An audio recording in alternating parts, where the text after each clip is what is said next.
Hello everyone, my name is Professor Girl, and today we are going to play episode 3 of World on a String.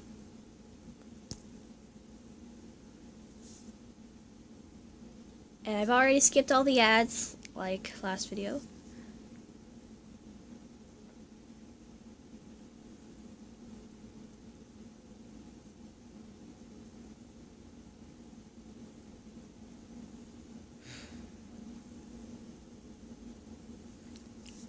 Good evening.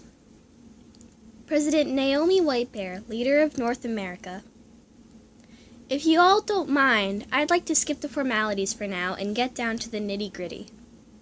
You all have been training for the past 2 years to be the first people to travel interdimensionally. You were scheduled to leave for your first trip in 2 months, but things have changed significantly. We need you to leave within the next 2 days. Your new mission will be to find another Earth that is habitable so that we can evacuate our people. We've analyzed the data again and have determined that we do indeed have approximately 320 to 330 days left in this universe. If we do find another Earth, and then you move everyone there, wouldn't the Earth be too crowded and then tons of problems will occur? But it's too early to determine. The collapse can accelerate or decelerate. That is why we need you to find another Earth in the next 8 months. Do you really think we're going to find another Earth that can take it in another 7.5 billion people? Exactly, Talvin. Exactly! Then find 2 Earths. Find 3. If we have to split up, that's what we'll have to do. There is another group of scientists working on stabilizing the universe, but they may not have enough time. Evacuating to another Earth is Plan B, but for now it seems to be the most viable solution. I will be staying behind to continue monitoring the situation, and to work on reconfiguring the quantum reactor. It wasn't built to transport so many people. I think we should seriously consider consequences evacuating billions of people to an alternate reality may have in the time-space continuum. There's also no guarantee that the other universes aren't also collapsing. None of that is your concern for now. There are other teams of scientists that will be handling those issues. All you need to worry about is finding us a new home. Do you think you can handle that? I'm not 100% sure, but okay. Good. You leave in 2 days. You need to spend those days preparing to leave. You are dismissed. Tomorrow you will learn 2 months' worth of information in 1 day, so get some rest now. Especially you, Miss Morris. Don't have to tell me twice.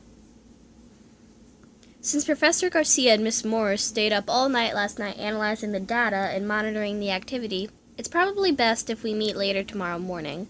We'll meet in the classroom at 1100 hours tomorrow. That's a great idea. Yep.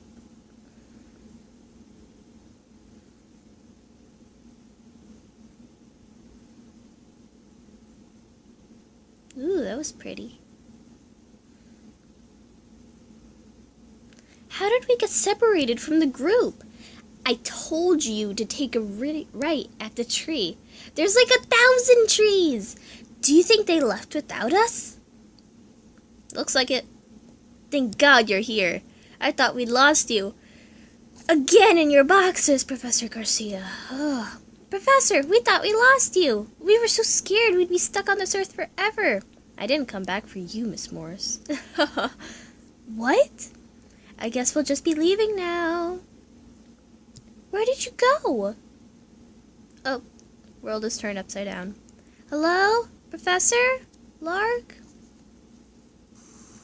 I have to get out of here. How am I going to get back to Earth 0? I thought you were already on Earth 0. Somebody help me. Ah! OMG, what a nightmare. I'm surprised Lark isn't complaining about me waking her up. Hey, Lark. Lark? Lark? Hello? Where did she go? Who's knocking at this time of night? So much for getting rest.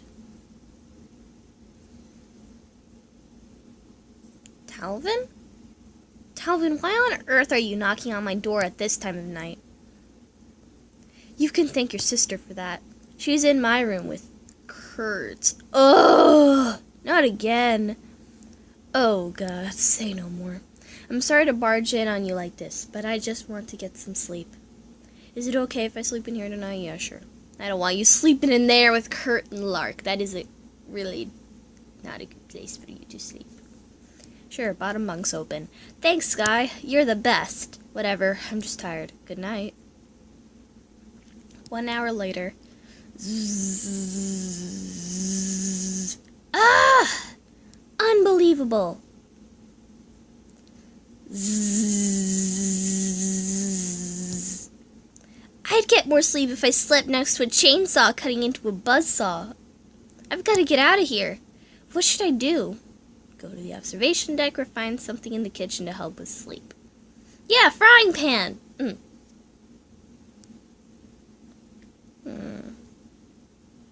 Go to the observation deck. Maybe looking at the stars will help me sleep. Ooh, stars are pretty. What a beautiful night. You never know that the universe is sucking itself into a giant hole. Technically, the universe is collapsing, not sucking itself into a giant hole. Prof, what are you doing up? Shouldn't you be sleeping? I should be asking the same of you. Oh, there are tons of reasons, but the biggest problem is Talvin snoring. What is Talvin doing in your room at this time of night? He's supposed to be resting, Miss Morris. We have an important mission ahead of us, and we can't afford to have our team members tired because they're messing around all night with each other.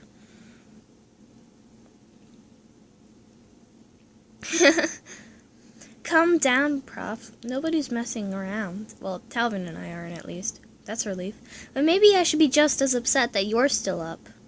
Since you're the one who's supposed to be leading our mission and all, I have a lot on my mind. Like? Oh, come on, Prof. Just spit it out. The best way to get something off your mind is talk about it. Then you'll be able to sleep. Do it for the sake of the team. I promise I won't tell anybody.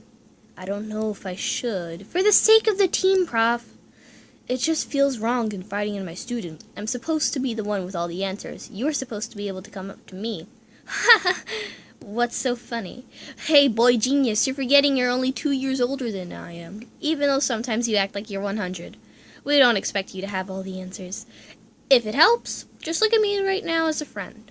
Not your student, not an underling, not a subordinate. We're just two friends confiding in each other. I don't know why, it just felt right at the time, but I gently slipped my hand inside of his and gave it a small squeeze for support. His body tensed at first, but quickly began to relax. I felt his fingers close around my hand. His fingers were warm, his grip firm but gentle. Still, you shouldn't be hitting on your teacher. I just feel like I'm under a lot of pressure. Well, you are. I don't want to fail you guys. I don't want to lead you all in the wrong direction. Sometimes I feel like I don't know what I'm doing. I shouldn't have told you that. You're still my student. My judgment is off. This is why I need sleep. Stop that. You are way too hard on yourself, Prof. You're harder on yourself than you are with us, and I didn't even think it was possible. You and Doc have been working on interdimensional travel together since you were both 6. Your work has turned mere theories into possible reality. It was true. Doc and the professor had grown up as best friends. Aw, besties! They were obsessed with quantum physics at a young age and had spent most of their childhood imagining ways to travel to alternate Earths. They'd both earned several PhDs in different science fields, and by the time they were 20, and had received funding to begin this project. It was impressive to me. I was just 2 years younger than he, and only now working on my second PhD. I'm such a bum. We all believed in you when we applied for this program. 5,000 people believed in you, and I can't speak for the others, but I feel confident knowing that you're going to be leading us into these unknown worlds. I trust you. You should trust yourself. Sky, thank you. You're welcome, Eric. Eric! Eric! Romantic music is playing. Oh no. His first name slipped out of my mouth before I could stop myself, but I didn't care. Oh no. In this moment, he wasn't my professor, and it wasn't just a student. What?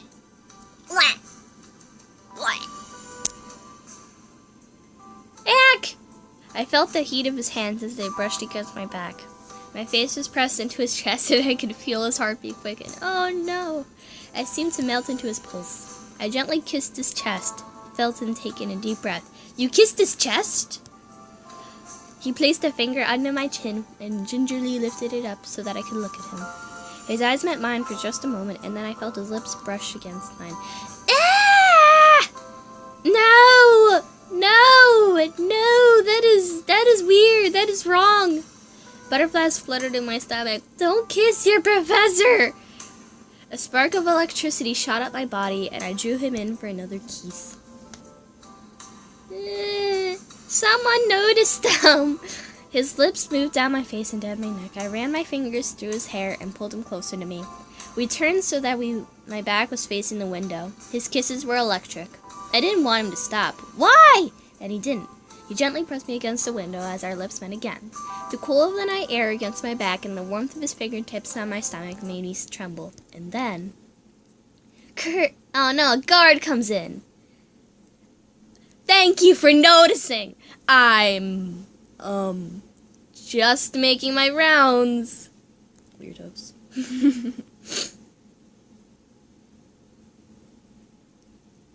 Wow, I'm so sleepy all of a sudden.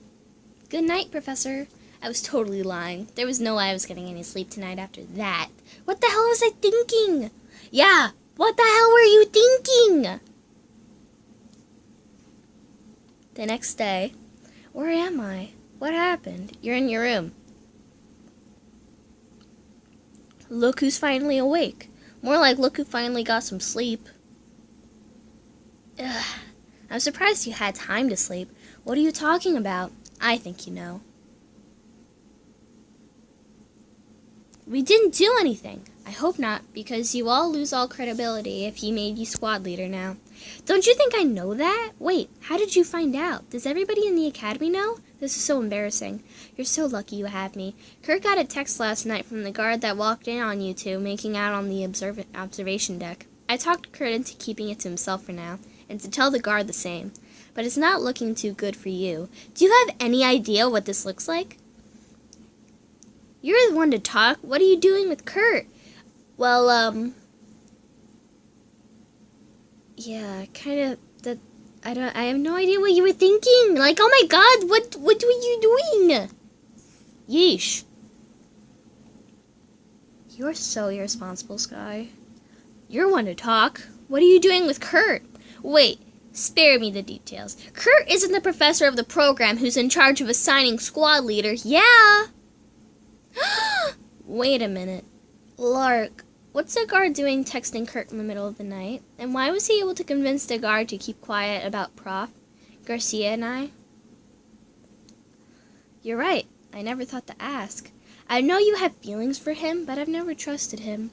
Now you're just being paranoid. Maybe they were friends. Maybe they went to school with each other. Guards don't go to school. That's why they're guards. I think you're overreacting. And I think your judgment is a little cloudy. Haven't you noticed how he always changes the subject when we talk about family? To be honest, guards should have gone to school because they don't know proper vocabulary. Mostly, like, he doesn't really know what words mean. Maybe he just says it, but he doesn't know what they mean. I don't know, but school is really important. Haven't you noticed how he always... Oh, sorry, I already read that. And he never talks about his past. Maybe he's had a rough past and just doesn't want to talk about it. And maybe he's not who he says he is. You just don't like him, Sky, because I never trusted him. I'm going to keep an eye on him whether you like it or not. And so began our final course before we set out into unknown dimensions. Select a topic to learn. Different languages, analysis, recording and communication, your alternate selves, travel and accommodations, the FIC, and money. Travel and accommodations. The one drawback about interdimensional space travel is that travel through a spaceship is impossible.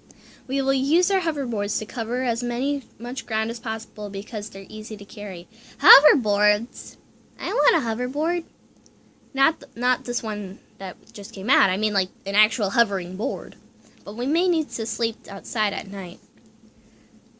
Yes, Miss Morris? If we're traveling interdimensionally, why can't we just come back here at night?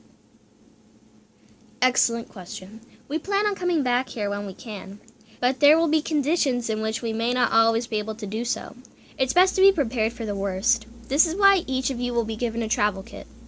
They're the size of a Post-it note. Each one of you should have one in front of you. It consists of a pop-out tent, sleeping bag, a week's worth of dehydrated food, and a water purifier. The button on the back will expand everything. Be sure not to push it. Miss Morris, did you just push the button? Eep! No, why would I do that? Ah! Because your kit is expanding and about to knock Miss Murchison over. Ugh. Oops, sorry. Ha ha ha. Would you like to learn more? Yes, we should learn more. Different languages.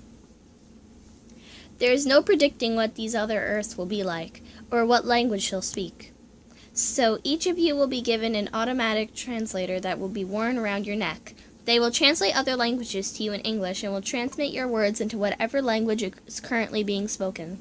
The translator is currently programmed with 547 different languages. It also has the ability to analyze the construct of an unknown language after several phrases have been spoken, and will adapt. The only catch with that is, it may take several minutes for the translator to work on an unknown language. Would you like to learn more? Yes. Analysis, recording, and communication. Why are you guys on your phones?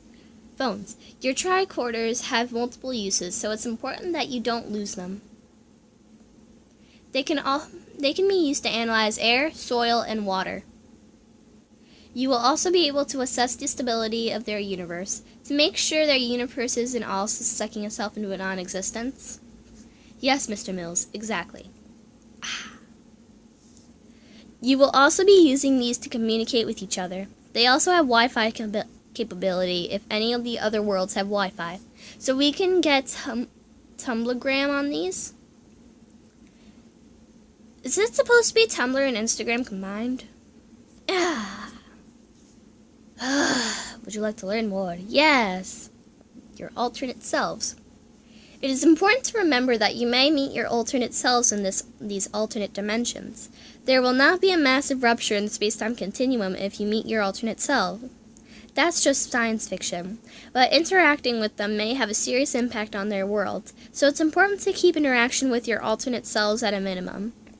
Won't evacuating 7.5 billion extra alternate people also have a serious impact on their world? Good point. I need to learn more. Yes. The FIC. The FIC, Frequency Influx Controller. The default coordinates on the FIC are set for Earth 0. They will give us the ability to easily journey back and forth between this world and the next. Yes. Money! Due to the new dire circumstances surrounding our mission, the government has given us a substantial increase in our funding. We don't know what type of currency these alternate worlds will be using. We're hoping that most of the worlds will be advanced enough to accept Bitcoin if you need to make purchases. If not, Curt, our resident tech genius, will hack into a bank system and convert our Bitcoin currency to local currency. Yeah. What if there's no technology on that Earth? Then we'll have to use the supplies we come with and make do. Nope. And finally, the announcement of squad leader and the assignment of teams. The selection of squad leader is based off of past test scores, performance, and proven leadership skills. I'll bet. Curt, you promised me. I will not be deciding the squad leader for this team. Dr. Yang and I have decided that he would make the selection. What a noble guy. I'm sorry, Curt, did you have a question? I couldn't quite hear you. Never mind. Squad leader position goes to Lark Morris. Yay, I knew it, and I like her the best. Miss Morris has displayed excellent leadership skills, and I am confident that she will be able to successfully lead the team. Miss Morris will lead away Group 1, and I will lead away Group 2. Away Group 1 will be Lark, Sky, and Curt. Seriously? Away Group 2 will consist of myself, Talvin, and Mira. Due to the new time constraints, there are times when we will have to split into groups of 2 to cover more ground. These groups will be Mira and I, Talvin and Lark, and Sky and Curt. Ah, no. That is going to be one major disaster. Over my dead body. Will do. Prof and Doc must really hate me. Yeah, I'll handle it. What? Doc, Professor, have you two been paying attention at all in the last 2 years? What do you mean? Putting Curt and Sky in a team by themselves is like putting ammonia and bleach in a bottle together. Sky will probably strangle Curt if they're left by themselves. That's actually pretty accurate. And this mission is far too important to risk putting those two together. Ugh. We hardly have time for this, Miss Murchison. What do you propose? Are you volunteering to switch places with Miss Morris? That's really not necessary. Sure, why not? Curt's cool with me. No, it's okay. Curt and I can be professional and put our differences aside. Right, Curt? What's the matter, bird brain? I thought you'd be happy being all alone with your boy. Ammonia is a covalent molecule. Where did that come from? I have no idea what has gotten into everybody, but it's probably best if we break for the day anyway. Mira and Sky will switch places in their assigned groups. Ugh. Did I do something wrong? I thought I was helping. No, you didn't do anything wrong. Actually, I want to thank you for saving me from Curt. No problem. You do the same for me if I was paired with Talvin, right? I don't know about that. You just have to be on your own. Hey! Oh, lighten up, Talvy. You know I love you. How can anybody not love the Talvinator?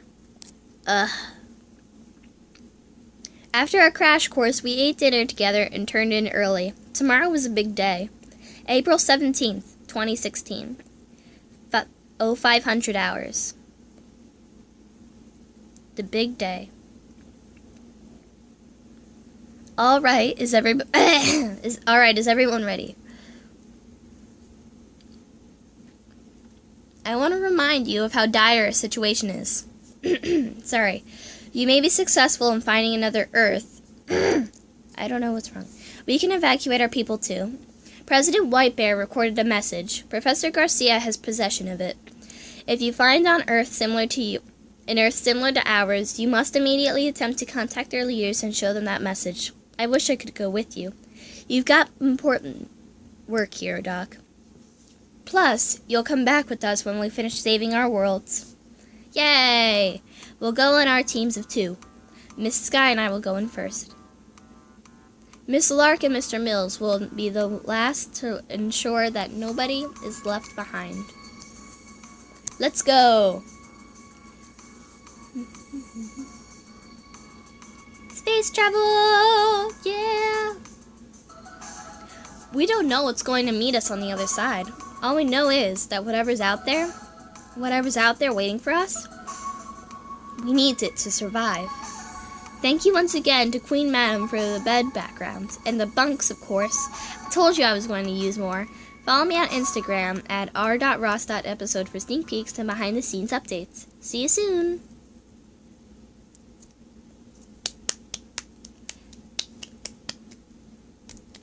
This story is really good, so I'm going to clap every time the chapter finishes.